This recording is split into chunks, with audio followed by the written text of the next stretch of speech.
64번. 자, 계약법 총론은 쉬우니까 후다닥 좀 보겠습니다. 약관 규제에 관한 법률 내용으로 틀린 것 골라라라고 되어 있습니다. 첫 번째 거는 개별약정 우선을 말하는 거죠. 개별약정 하면 그게 우선합니다. 2번은 자, 우리 민법상 대리는 원칙적으로 대리 행위를 통해서 본인에게 손해가 생겼다 하더라도 아무런 책임지지 않죠. 복대리 선임했을 때만 책임을 지도록 하는 규정이 따로 있을 뿐이에요. 민법에서 책임 지우라는 규정이 없는데 약관에다가 대리인한테 온팍 씌우는 규정이 있다. 그럼 무효죠. 무효입니다. 세 번째 거는 약관 내용이 불분명하면 누구에게 불이익하게 작성자. 틀렸네요. 그러니까 약관이 무효라면 원칙적으로 약관만 무효죠. 나머지 계약은 유효죠. 그게 원칙이에요. 다만 그 무효인 약관 조항이 없었다면 계약을 체결하지 않았을 것이다. 뭐 이런 판단이 들 정도로 중요한 약관 조항이 무효일 때만 전부를 무효로 한다. 이렇게 될 거예요. 그래서 옳지 않은 것은 세 번째, 네 번째 두 개.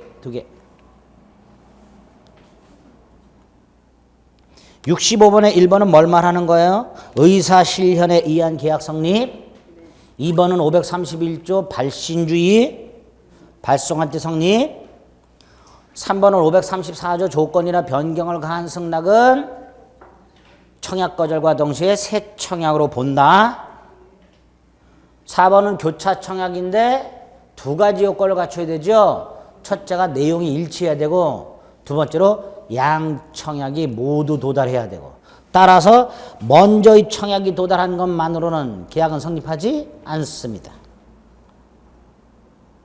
5번은 529조 승낙기간을 정하지 않았을 때는 상당 기간 내에 승낙 통지를 받지 못한 때 청약은 효력을 잃는다. 이렇게 돼 있죠?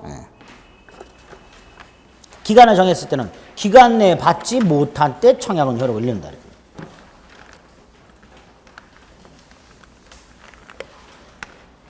66번에 1번 보니까 근로자가 사직원의 제출 방법에 의해서 명예퇴직 신청 얘기하는 거죠.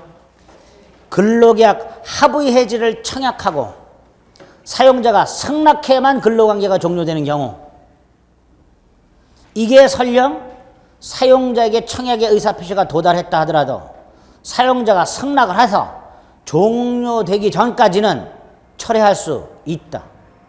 원래는 사용자한테 도달하면 철회 못하는 게 원칙이죠. 청약은 철회 못한다가 원칙이야. 그런데 근로계약 합의 해지 청약만큼은 사용자에게 도달했다 하더라도 사용자가 승낙을 하여 합의 해지 되기 전이라면 철회할 수 있다. 예외였어요. 2번은 승낙기간이 있는데 승낙자가 그냥 청약을 수령한 사람이 거절을 해버려. 보세요. 승낙기간이 이렇게 남아있어요. 이게 승낙기간이에요.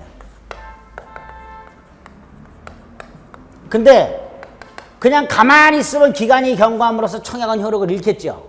근데 거절을 했어요. 승낙을. 그럼 아무리 이렇게 기간이 남아있어도 청약은 더 이상 효력이 없습니다. 그러니까 거절하면 청약의 효력은 상실되는 거야. 그러니까 기존의 기간이 남아있을 때 다시 승낙하더라도 계약은 성립하지 않게 됩니다. 이렇게 되겠죠.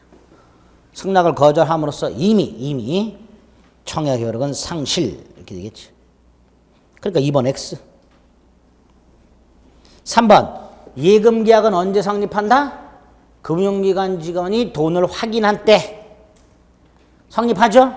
그러니까 그 돈을 금융기관 직원이 횡령했다 하더라도 은행에게 효력이 있다. 예금 계약 성립에는 아무런 영향이 없다. 이렇게 되죠. 요 3번을 뭐라 그래요? 대리권 남용.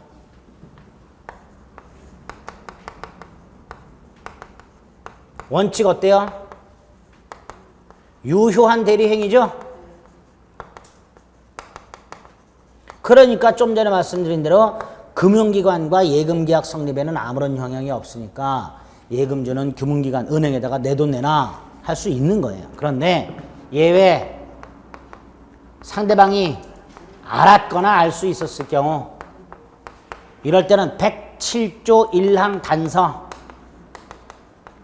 비질이 표시규정 유추 적용 해서 본인에게 효력이 생기지 않는다. 요게 대리권 남용이죠.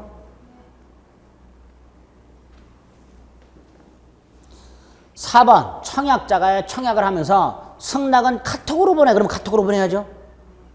내용증 메모로 보내달라고 하면 내용증 메모로 보내주면 되죠.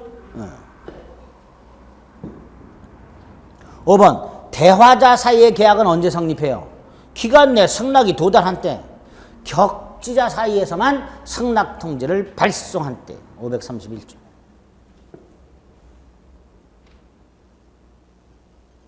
자, 67번 동시항명권. 쌍무계약상 당사자의 채무가 이행기에 있을 때 상대방 의무를 이행할 때까지 자신 의무 이행을 거절하는 권능이죠. 자, 이거 동생관계 있냐 없냐 이거 외우시자 그랬어요. 1번 없는 거죠. 동생관계 아닌 거 변제와 채권증서 반환, 변제와 담보권 말소 조차, 요거 보증금 반환과 임차권 등기 말소, 대금 지급과 토지거래 허가 신청 절차 협력 의무, 근저당권 실행 경매가 무효가 되었을 때 낙찰자의 채무자에 대한 말소 등기 의무와 배당받은 채권자의 낙찰자에 대한 배당금 반환 의무, 이런 것들 동생관계 아니다. 그렇죠. 1번 X.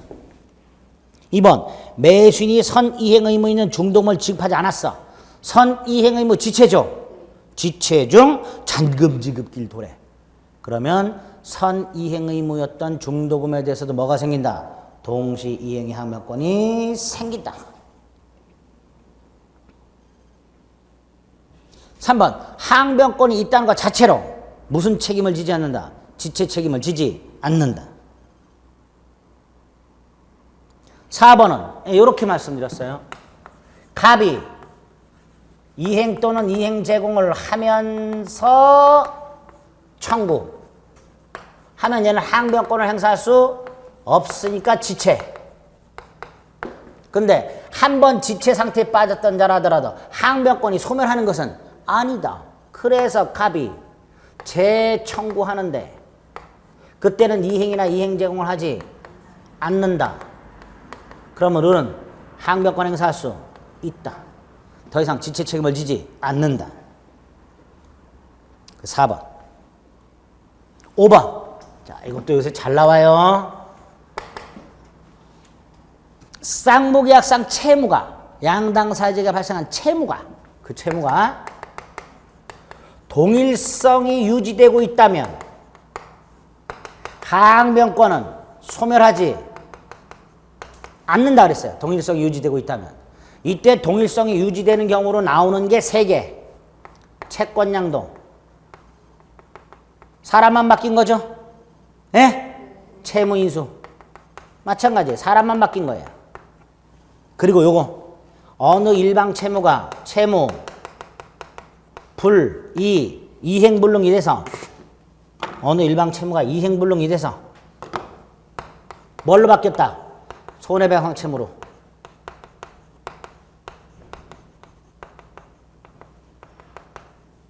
어느 일방 채무가 이행불능이 돼서 손해배상 채무로 바뀐 경우 이때도 항변권은 소멸하지 않는다.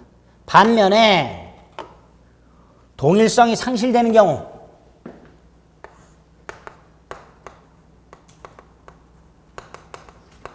상실되면 항변권은 어떻게 된다? 소멸한다.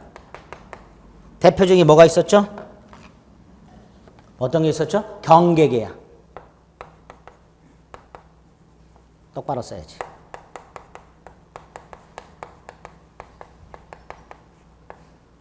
요 경우는 항변권 소멸하자. 나눠서 기억하자.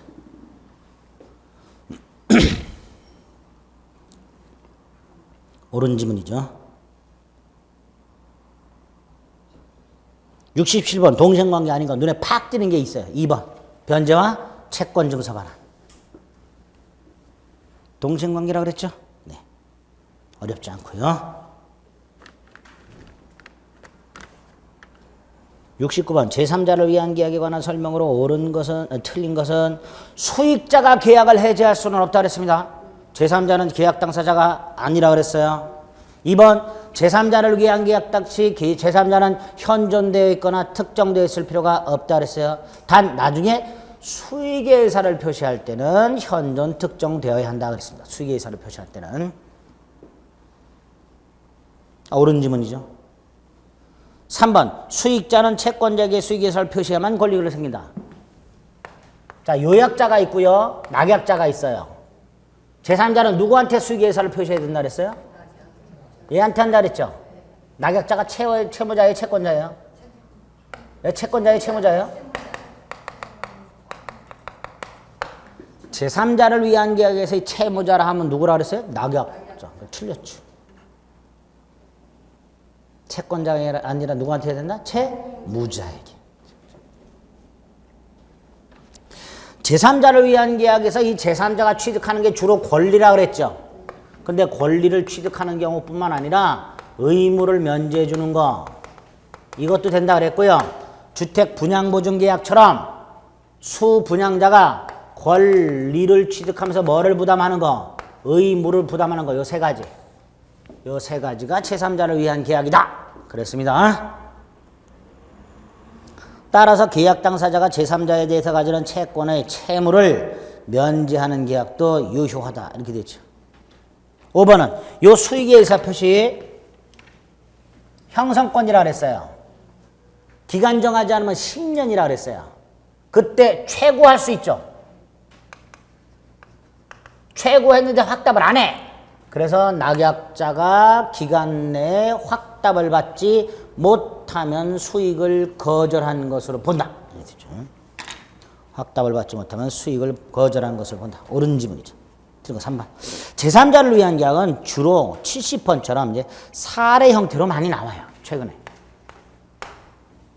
갑은 자신이 소유하는 건물을 을에게 매각하면서 을과 매매대금 등 잔금 지급 처분권을 갑의 대여금 채권자, 즉 갑에게 돈을 빌려준 병에게 귀속시키기로 갑을이 계약을 맺고 돈은 누구한테 주기로? 병에게 주기로. 얘가 제3자죠. 얘가 요약자고요. 얘가 낙약자예요. 1번 갑과 을이 병에게 잔금 지급 채권을 귀속시키기로 하는 약정, 즉 제3자를 위한 계약에 조건을 붙인 것은 허용되지 않는다. X 허용된다. 조건부 제3자를 위한 계약 인정되죠. 뭐? 주택, 분양, 보증계약. 아파트 건설회사가 부도가 나면 보증회사가 대신 보증. 그렇게 되죠. 그게 조건부죠. 조건부 제3자를 위한 계약도 허용된다. 자, 2번 여기 보세요. 꼭 기억하실 거.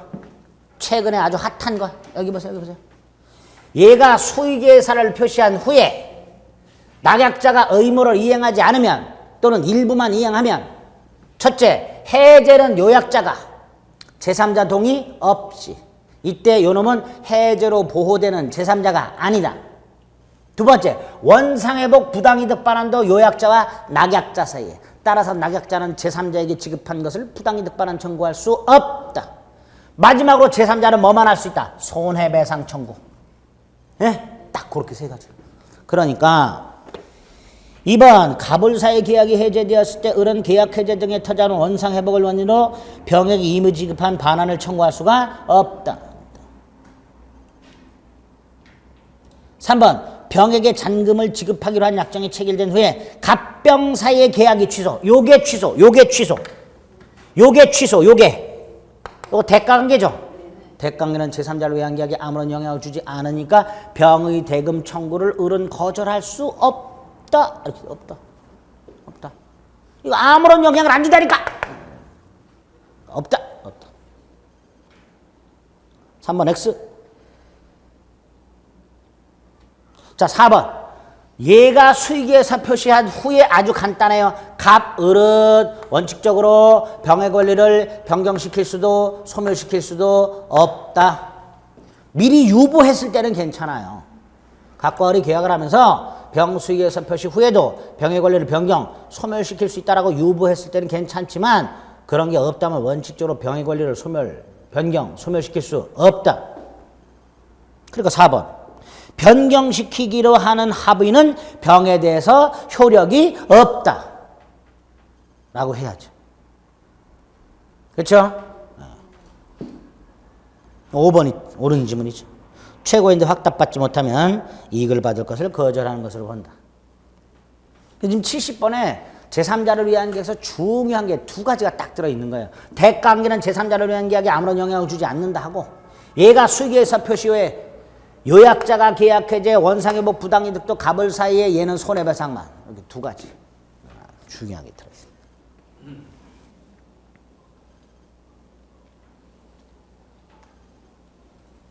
71번 계약해제.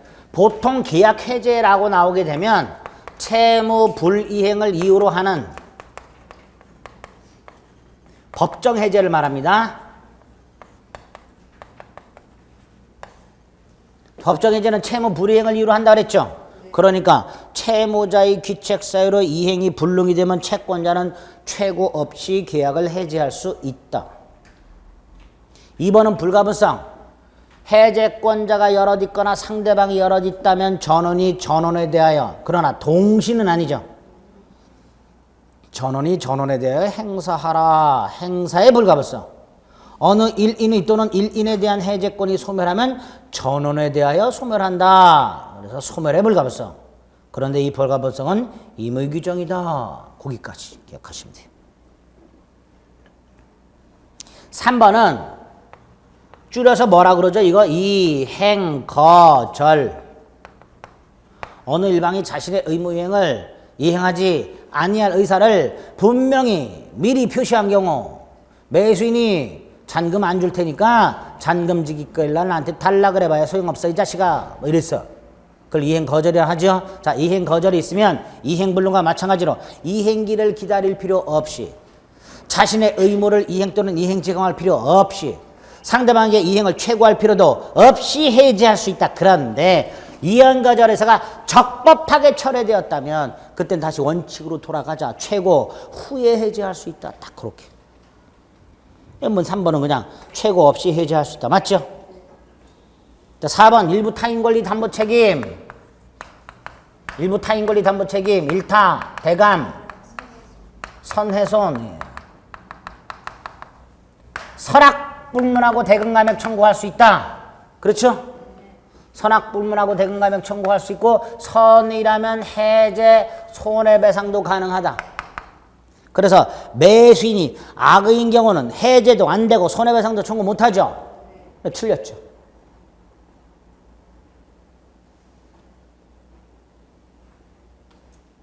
자, 5번 일부 이행불능. 판례 원칙 불능 부분만 해제. 원칙이 뭐라고요? 불능 부분만 해제. 일부 해제. 예외. 예외가 지금 5번 지문. 그렇게 나머지 부분만의 이행으로는 계약 목적을 달성할 수 없을 때 전부 해제. 원칙 무슨 해제? 일부 해제. 그래서 137조하고는 반대로 해석을 한다 그랬습니다. 원칙 일부 해제 예외. 나머지 부분만으로 계약 목적 달성할 수 없다. 전부 해제. 원칙 전부 해제 그러면 안 돼요. 원칙적으로 전부 해제할 수 있고 다만 나머지 부분만으로 목적을 달성할 수 있을 때 일부 해제. 그럼 큰일 납니다. 에? 같은 것 같아도 틀려요. 달라요 전혀.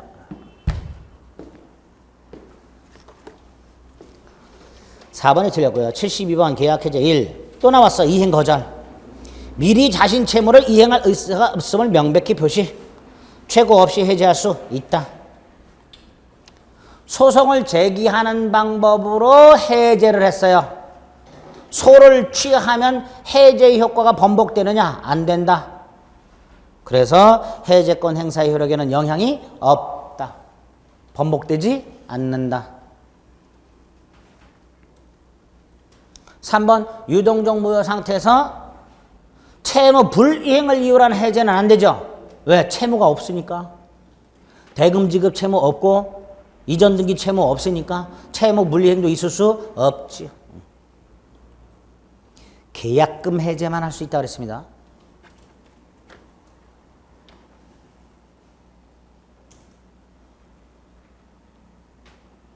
(4번) 해제를 했어요. 근데 보니까 해제 전에 양립되지 않는 법률관계를 가진 제3자, 보호되죠? 예?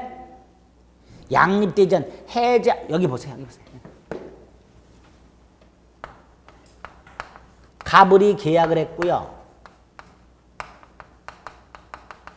을에게 등기가 넘어갔고요.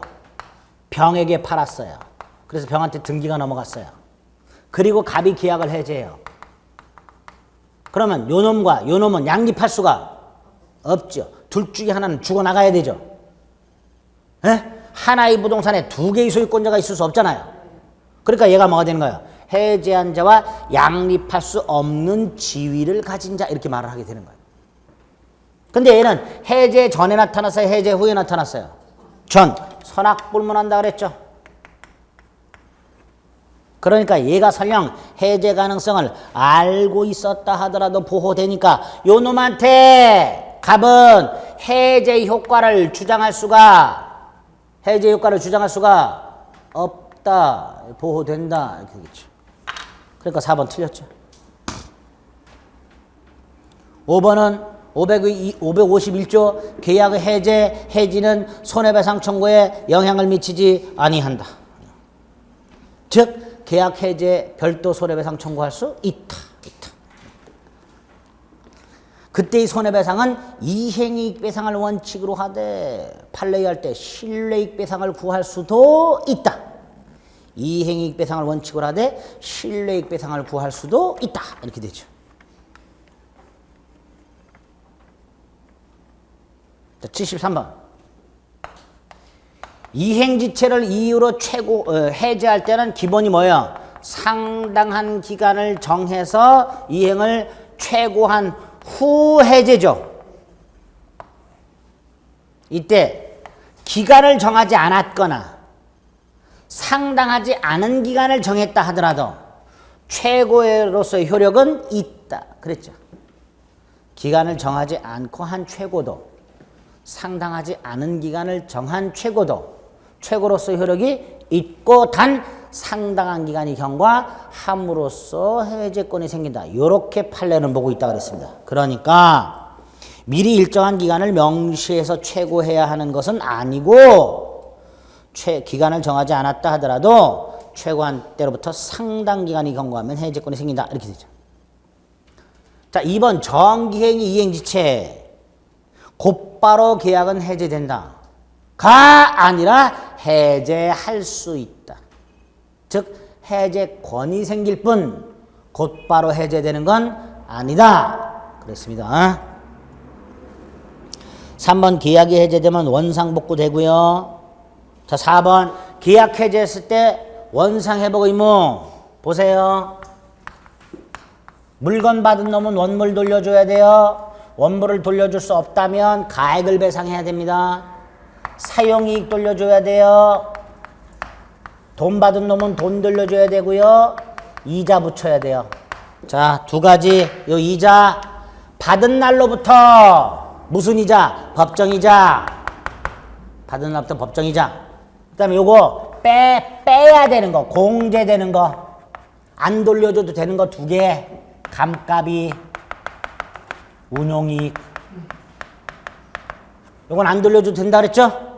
그래서 매수인의 개인적 능력에 의한 운용이익은 반환해야 할 사용이익의 범위에서 공제되어야 한다. 즉 돌려줄 필요가 없다. 네?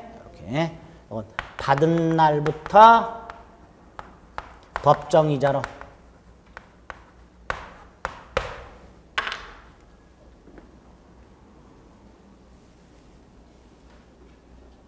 5번 아까 해제권 소멸의 불가분성.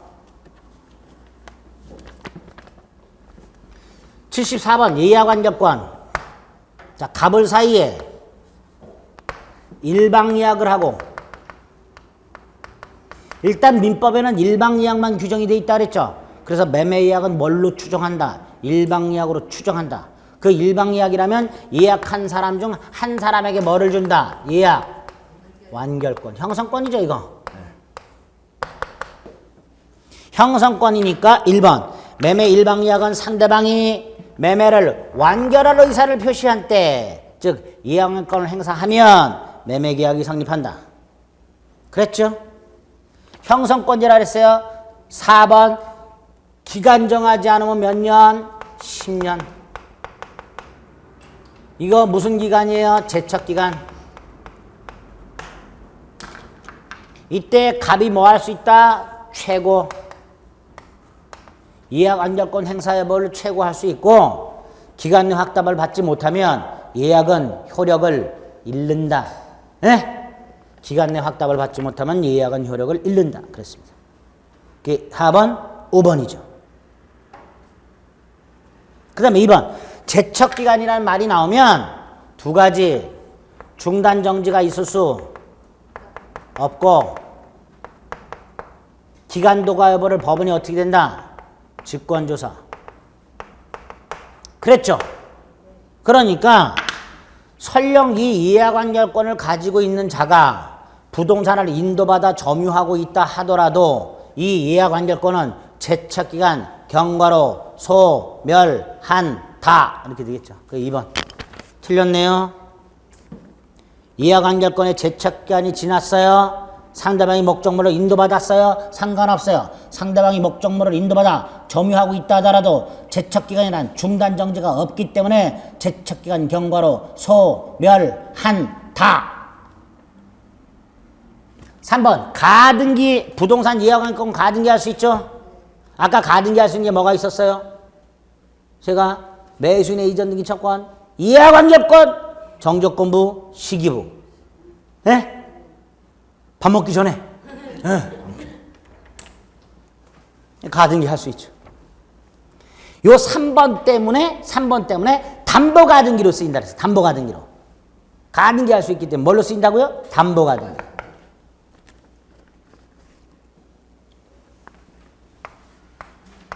(75번) 계약금. 계약금의 성질이 세 가지죠. 증약금, 해약금, 위약금. 근데 이건 반드시 뭐가 있어야? 특약. 위약금이 되려면 반드시 뭐가 있어야? 특약. 증약금, 이게 최소한대 성질이죠. 해약금은 추정하는 거예요. 민법이 해약금을 규정하고 있기 때문에. 그래서 일단 계약금은 뭘로 추정한다? 해약금으로 추정한다. 이렇게 되죠. 1번이죠. 계약이 이행불능으로 해제되면 계약금은 부당이득으로 반환하라. 맞죠? 원상회복. 돌려줘야 되지. 3번 계약금이 수수됐다. 채무 불이행으로 인한 해제권은 배제되지 않는다. 무슨 뜻이에요? 그냥 쉽게 생각하세요. 각과 을이 계약을 하면서 계약금을 줬어요. 그러면 양당 사적에 해제권이 하나씩 있죠. 약정 해제권이죠. 근데 이렇게 계약금을 주고받음으로써 당사자에게 계약금 해제권이 하나씩 있다 하더라도 자, 이 상황에서 얘가 잔금을 안 줘. 몇 번 짰는데도 안 줘. 그럼 갑에게는 별도로 뭐가 생긴다? 법정 해제권. 생기죠. 그걸 뭐라고 얘기해요? 계약금을 주고받음으로써 계약금에 의한 해제권이 유보되어 있다 하더라도 어느 일방의 채무 불이행을 이유로 하는 법정 해제권 발생은 아무런 영향을 미치지 않는다. 즉 법정 해제권 발생을 배제하는 게 아니다. 채무 불이행을 이유로 하는 법정 해제권이 발생할 수 있다. 3번 5. 4번 아까 제가 살짝 뭐라 그랬어요? 유동적 무효 상태에서도 뭐 할 수 있다? 계약금 해제할 수 있다. 근데 이 계약금에 의한 해제는 당사자 일방이 이행에 착수할 때까지만 할 수 있다고 그랬죠. 두 가지 조심하시라고 그랬어요. 토지거래 허가구에서 허가를 받았다. 이행 착수 아니다. 앞에서 봤던 거. 잔대금 지급을 구하는 소송을 제기한 것만으로는 이행 착수가 아니다. 그래서 허가받은 거하고 토지거래 허가, 잔대금 지급, 소송 제기, 이거는 이행 착수 다 아니다. 아니다. 아니니까 허가 후에도 계약금 해제할 수 있고 잔대금 지급 구하는 소송을 제기한 후에도 계약금 해제할 수 있다. 자, 5번. 자, 이 계약금 해제 어떻게 행사해요? 교부자는 포기하고 수령자는 배액을 상환하고. 이때 상대방이 수령하지 않는다 해서 공탁까지 할 필요는 없다 그랬죠. 마지막으로 계약금에 의한 계약을 해제하면 보세요. 아까 채무 불이행을 이유로 하는 법정 해제는 계약 소멸, 소급 소멸, 원상회복, 손해배상 이렇게 되죠. 계약금 해제는 소급 소멸, 그러나 원상회복이나 손해배상은 생기지 않는다. 그 효과까지 쫙 머릿속에 넣으시면 됩니다. 76번 매매. 자, 1번 보니까 계약비용이라고 돼 있죠. 계약비용이 뭐가 있죠? 어떤 게 있죠? 예를 들어서 매매 계약비용이 뭐가 있어요? 감정평가비용, 부동산 측량비용, 계약서 작성비용. 계약서 작성비용에 뭐가 들어갈까요?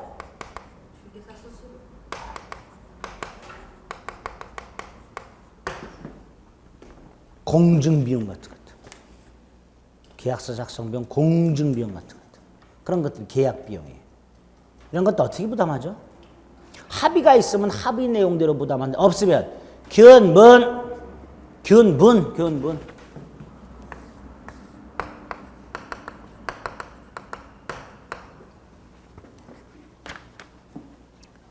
계약서 공증서 위해서 공증사무실 가서 도장 찍죠? 돈 들어요. 그런 거. 중개사 수수료는 중개비용이죠. 계약서 작성 비용이 아니라 중개비용입니다.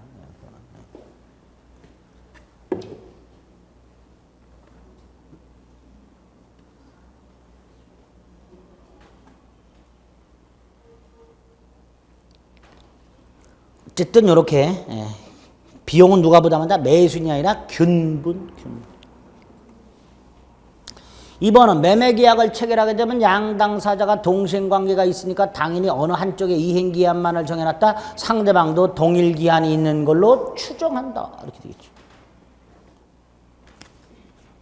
3번 대금은 어디서 주는 게 원칙이라 그랬어요? 대금 어디서 주는 게 원칙? 매도인 주소지. 근데 예외가 어디예요? 인도 장소. 인도와 동시에 지급하기로 했을 때 어디서? 인도 장소. 산공단 지문 중에 이런 게 있어요. 인도와 동시에 지급하기로 한 경우에는 계약 당시 목적물이 있던 장소.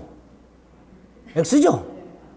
인도 장소예요. 그런데 계약 당시 목적물이 있던 장소, 그러니까 또 그것도 뭐 그럴듯해. 그러니까 X, 인도 장소.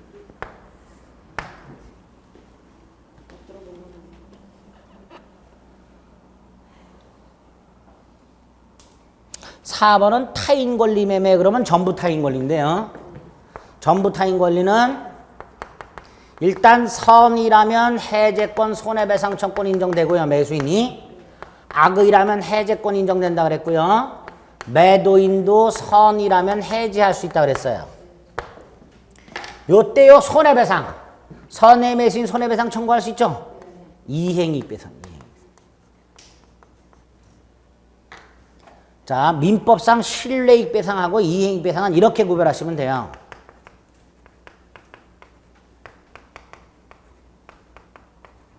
계약이 무효면은 실내익배상이에요. 근데 계약이 유효한데 이행이 안 됐어요. 그럼 이행이익배상이에요.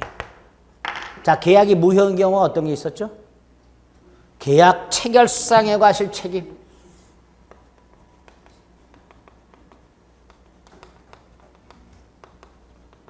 그러니까 실내익배상인 거예요. 반면에 계약이 유효한 게 뭐가 있었어요? 에? 해제하고 이거 담보 책임하고.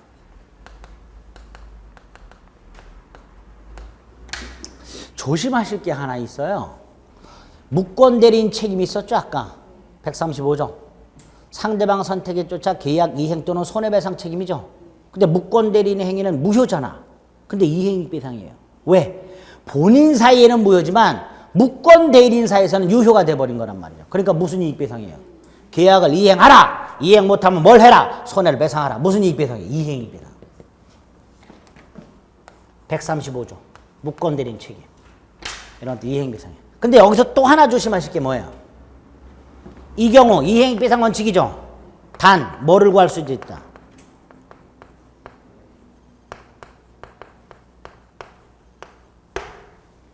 해제는 여기서만.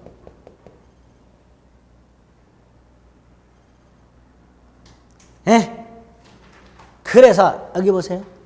요거의 경우에 실외익 배상을 구할 수 있을 뿐 이행에 가름하는 전보 배상을 구할 수는 없다. 그렇죠? 이거는 이행익 배상이 원칙이지만 실외익 배상을 구할 수도 있다 그래요.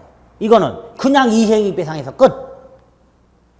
실외익 구할 수 있다 그러면 안 돼요. 이거는 예? 이행익으로 끝이 나는 거예요. 요것만 실외익 배상 가능하다.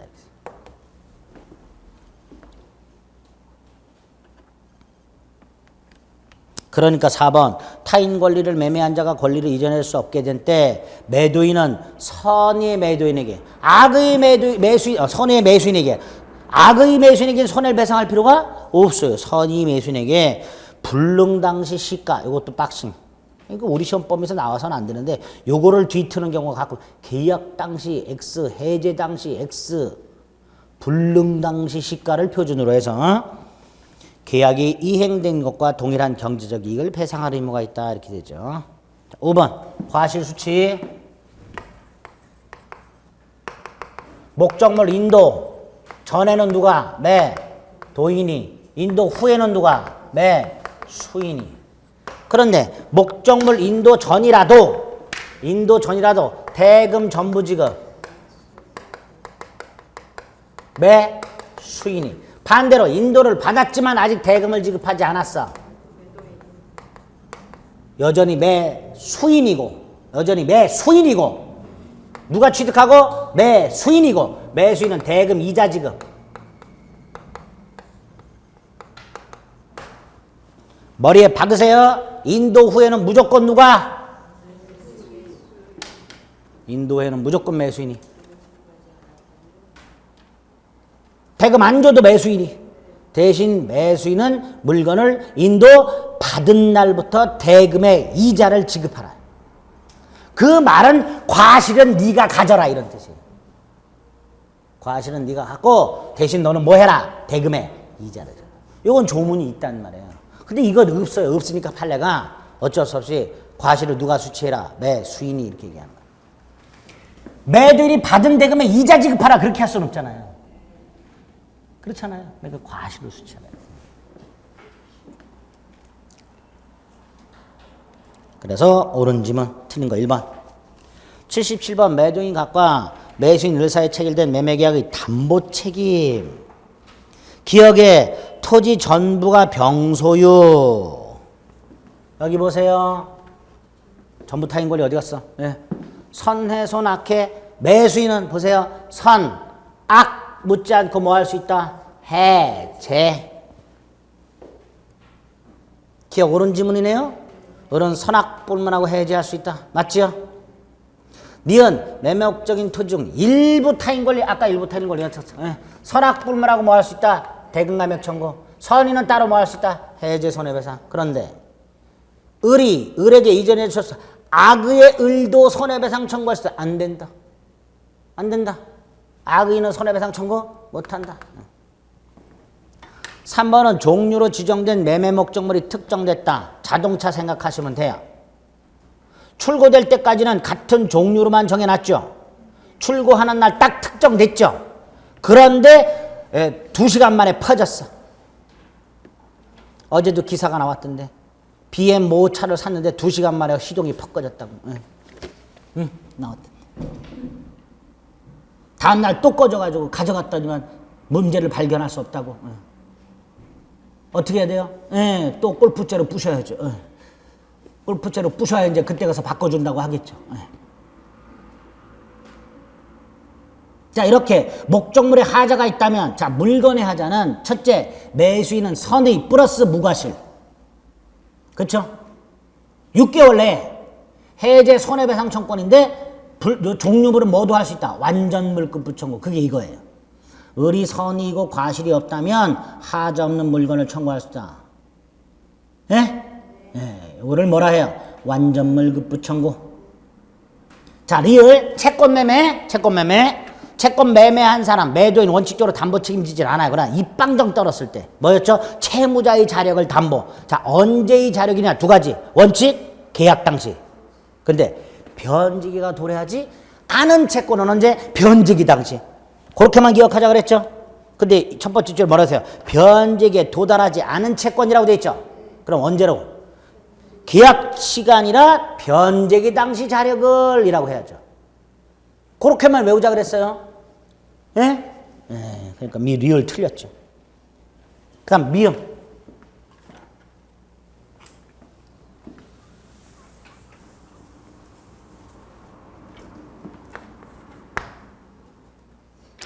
전세권이나 저당권이 설정이 되어 있는 부동산을 샀는데 이게 행사가 됐어요. 그럼 얘는 소유권을 상실하게 됐죠. 그러니까 얘는 매도인한테 책임을 추궁해야지. 무슨 책임? 선악을 묻지 않고 계약 해제, 손해배상 청구. 이렇게 되죠. 예? 예. 그런데 얘가 만약에 전세권자나 저당권자에게 매도인 대신 돈을 갚았어. 추가적인 재산 출연이 있죠. 청구해야지. 출재액 상환 청구. 그래서 저당, 출해선 이렇게 여자 그랬어요. 선악불문하고. 그리고 판례가 이거를 목적물의 가등기, 가압류 여기에도 확대 적용을 해요. 가등기나 가압류가 되어 있는 부동산을 샀는데 그 가압류나 가등기가 나중에 실행이 돼서 매수인이 소유권을 상실하게 되면 이거하고 똑같이 해요. 똑같이. 그런데 이게 576조라고 외우자 그랬어요. 제가. 몇 조라고? 근데 몇 조로 돼 있어요? 틀렸죠. 제가 이거 숫자만 좀 외워달라고 제가 분명히 말씀드렸어요. 576조. 그랬더니 여러분들이 그 숫자까지 어떻게 외웠냐고 저한테 그랬어요. 576조 요거만 좀 외워달라 그랬어요. 제가. 틀린 거 니은, 리을, 미음. 그렇죠?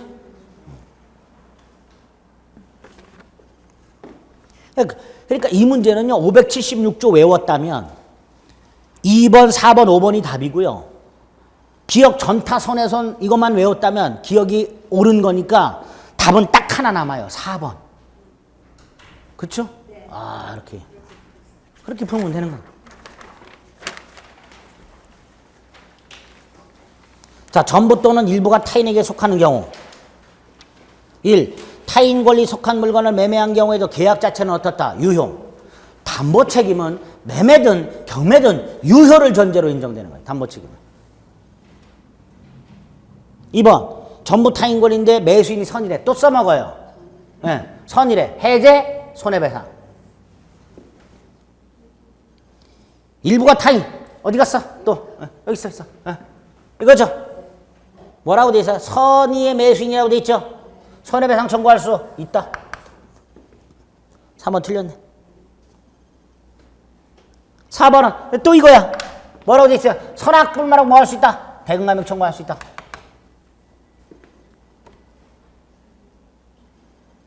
5번 요거 1년 내에 해야 되죠. 기산일 2개. 악의의 매수인은 계약을 한 날로부터 1년, 선의의 매수인은 사실을 안 날로부터 1년.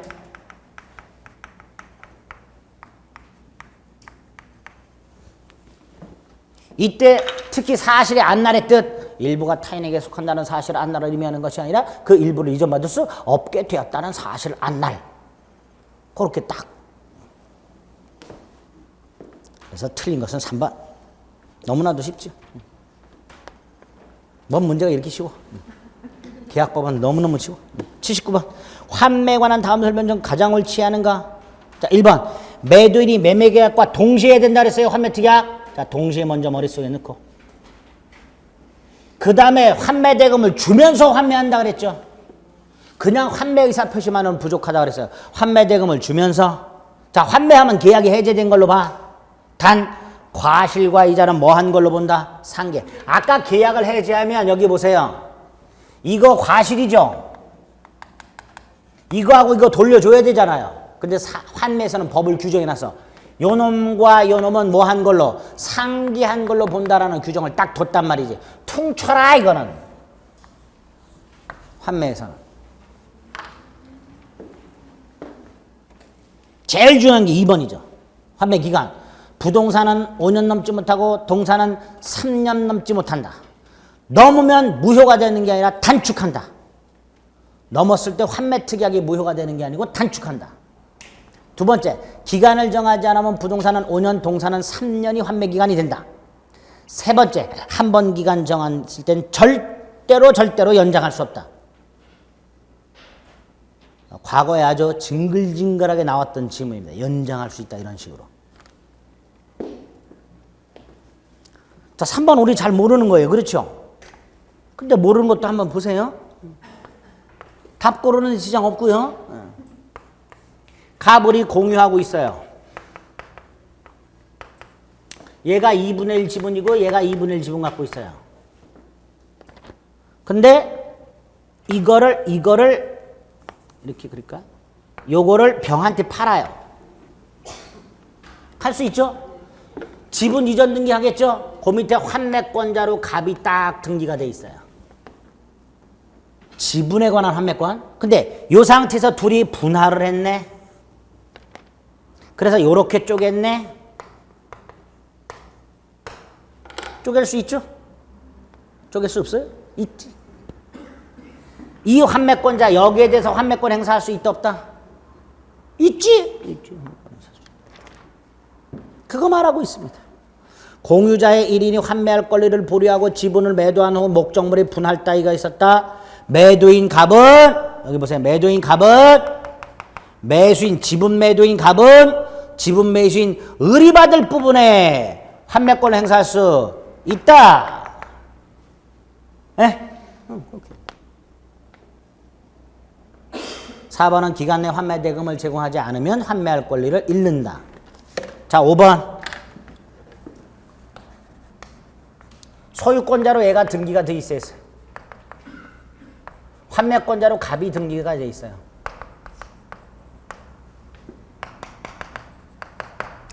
자, 부동산은 5억이고요. 환매 대금은 3억이에요. 갑은 3억 주고 5억짜리 찾아오면 되죠? 네? 안 찾아와. 얘는 현금을 좋아해. 또 이유가 있어. 갑의 채권자가 있어. 돈 갚기도 싫고, 네? 자기는 돈이 좋아. 현재 만약 부동산 값어치가 막 떨어질 기미가 보이고 있다 그러면 사올 이유가 없겠죠. 가만히 있어. 그러니까 얘가 뭐 할 수 있어요? 대위.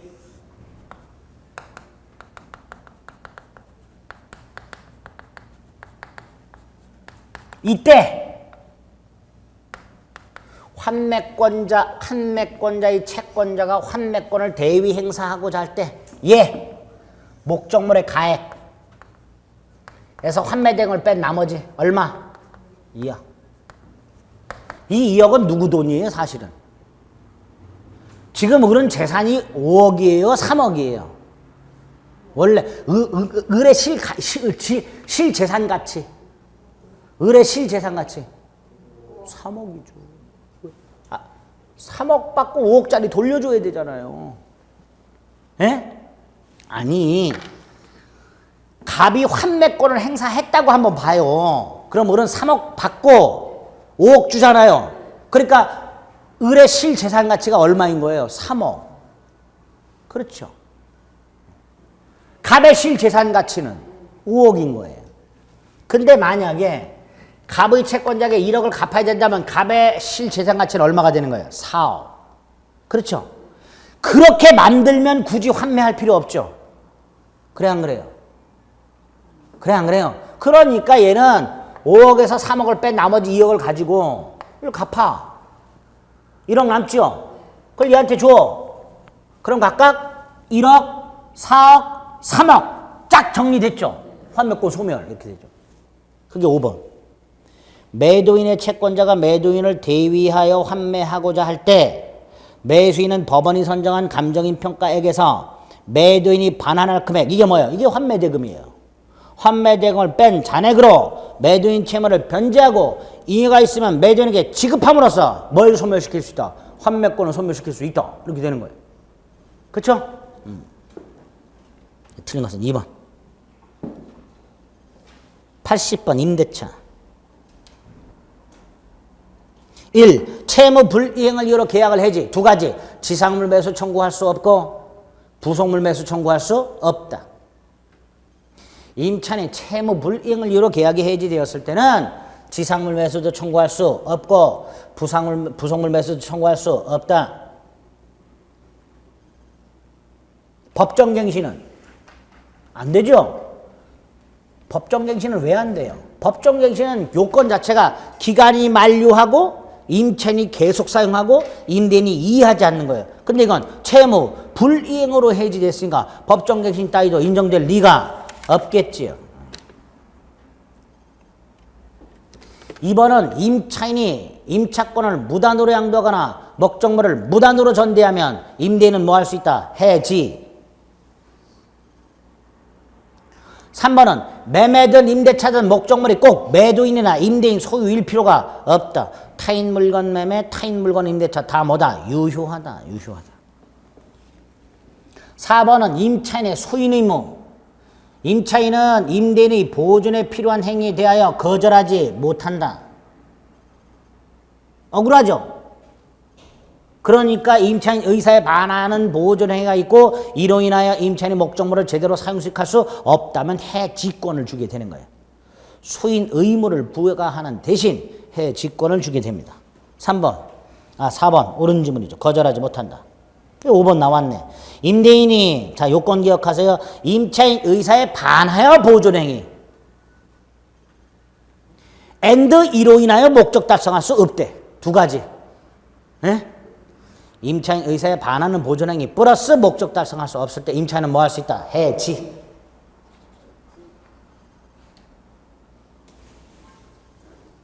(81번은) 건물 소유자가 임대 1. 임차인이 필요비를 지출했어. 자, 임차인은 임대인에 대해서 필요비 유익비 상환을 청구할 수 있죠. 첫째, 필요비는 지출 후 즉시, 유익비는 임대차 종료 후 가액 증가가 현존한 경우에. 언제까지? 임대인이 목적물을 반환받은 날로부터 6월까지. 임의 규정이기 때문에 포기할 수 있다. 그랬죠? 임의 규정이니까 포기할 수 있다. 2번은 유익비. 자, 3번.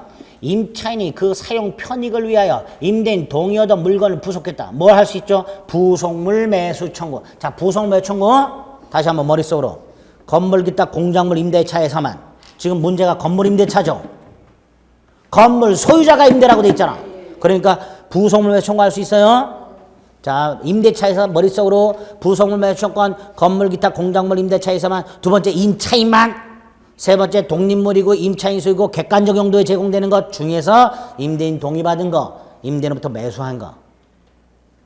그렇죠? 그러니까 임차인 사용 편익을 위해 임대인 동의 얻은 물건을 부속시켰으니까 뭐 할 수 있다? 부속 매수를 청구할 수 있다. 요건은 임대차 종료예요. 지상 매수권은 기간 만료고요. 부속 매수권은 임대차 종료입니다. 4번은 경제사정의 변동을 이유로 차임 증감 청구할 수 있죠. 강행 규정이고요. 따라서 불증액 특약이 있다 하더라도 증액 청구할 수 있고요. 증감 청구에서 상대방이 이의하게 되면 재판으로 간다 그랬어요. 증액 판결과 감액 판결이 있을 수 있는데 증감 판결이 있다 하더라도 효력은 언제로 발생한다? 청구 시로 소급하여 발생한다. 증감의 효력은 청구 시로 소급하여 발생한다. 5번 틀렸죠? 비용 상환 청구권은 임의 규정, 부속물 매수 청구권이나 지상물 매수 조건은 편면적 강행 규정. 이렇게 되죠? 네, 그렇게. 그래서 기본적인 내용까지 일단 보신 거예요. 자, 82번 조금 세부적인 거니까 조금 쉬었다가 이제 마지막 좀 달려보겠습니다. 네.